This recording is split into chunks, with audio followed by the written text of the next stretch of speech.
As the leader of Confederation, I, John A. MacDonald, are committed to expanding the newly established lands of Canada further west.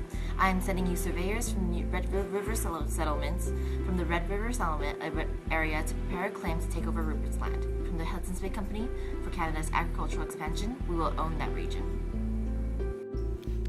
During 1869 to 1870, a number of pivotal events took place in the northwestern part of what is now Canada, between the Canadian government and the Red River settlement, which was rife with racism, prejudice, bigotry, and injustice.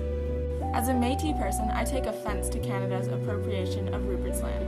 I do not trust you, the Government of Canada, to negotiate this land deal fairly. I do not believe you will consider the commercial, political, administrative, and land rights of my people in this region.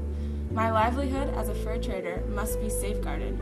We need a leader who will protect our rights and represent our interests effectively to the Government of Canada. An initial conflict arose between the Government of Canada and the Red River settlement over the sale of Rupert's Land, part of an immense territory owned by the Hudson's Bay Company, and used widely by the Métis people in the region for fur trade. As the newly appointed Lieutenant Governor of the Northwest Territories, I, Sir William McDougall, do not negotiate with the people of this region. I expect them to accede to my authority as representative of the Government of Canada.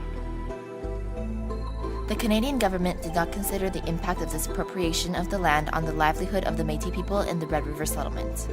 The Métis were a mixed European Aboriginal race, and because of this mixed race, many of the Canadian government did not consider Métis to be equal or of having rights to consider. I, Louis Riel, will represent our people's interests and ensure that our rights will be safeguarded. I will form and lead a provisional government. I will draft a bill to submit to the Government of Canada proposing that this territory, Manitoba, become a new province of the Federation. This will ensure our inclusion in negotiations and garner the Métis the respect we deserve. I will accept nothing less from the Government of Canada. I, Thomas Scott, a true and right loyalist, refuse to deal with your half-breeds. For God's sake, take me out of here or kill me.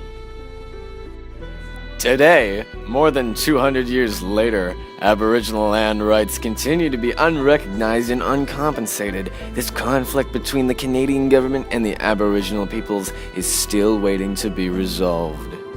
I declare the Manitoba Act